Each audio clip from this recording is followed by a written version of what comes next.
అందరికీ నమస్కారం. నేను మీ సబ్బవరపు గణేష్. ఏదైతే నిన్న వైఎస్ఆర్సీపీ బైక్ ర్యాలీ జరిగిందో ఆ బైక్ ర్యాలీలో చోడవరం నియోజకవర్గంలో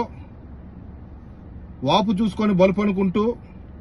100 రూపాయలకు వచ్చే ఈ కూలీలు ఆళ్లే కార్యకర్తలు అనుకొని మన రాష్ట్ర హోం మినిస్టర్ వంగలపూడి అనిత గారి మీద చేసిన దుర్భాషలకి చేసిన ఈ గుడిశెట్టి అమర్నాథ్ తక్షణమే ఈ రాష్ట్ర మహిళలందరికీ కూడా క్షమాపణ చెప్పాలని తెలియజేసుకుంటూ, ఏదైతే ఒక మహిళని చూడకుండా ఈ రాష్ట్రానికి హోమ్ మినిస్టర్ని చూడకుండా ఇష్టాసారంగా దుర్భాషలాడి ఏదో ఈ వెనకాల వచ్చిన వాళ్ళందరూ నిజమైన కార్యకర్తలని భ్రమలో బతుకుతూ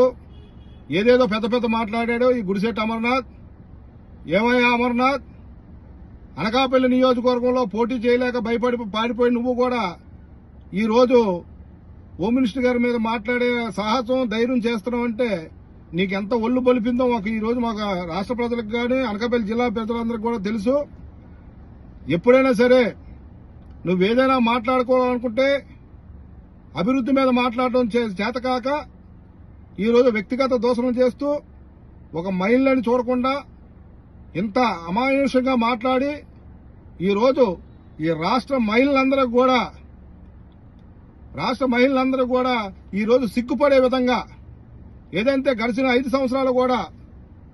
మీరు ఏమీ చేయలేక చేతకాక ఏదైతే నీకు ఐటీ శాఖ మంత్రి ఇచ్చారో ఐటీ శాఖ మంత్రికి కూడా నువ్వు సరైన న్యాయం చేయలేక ఈ రోజు అనకాపల్లి జిల్లాలోనే ఐటీ శాఖ మంత్రి చేసి ఒక జోకర్గా ఈ నియోజకవర్గంలో మిగిలిపోయిన ఏకైక మంత్రివి. ఈ రాష్ట్రానికి కాదు ఈ జిల్లాకు కూడా నువ్వు ఐటీ శాఖ మంత్రిగా చేసి ఏది సాధించలేక ఈ రోజు ఏదైతే నిన్న బైక్ ర్యాలీని నిజంగా మీ కార్యకర్తల్లో భ్రమలో బతుకుతూ వాపు చాల్సి బలుపనుకొని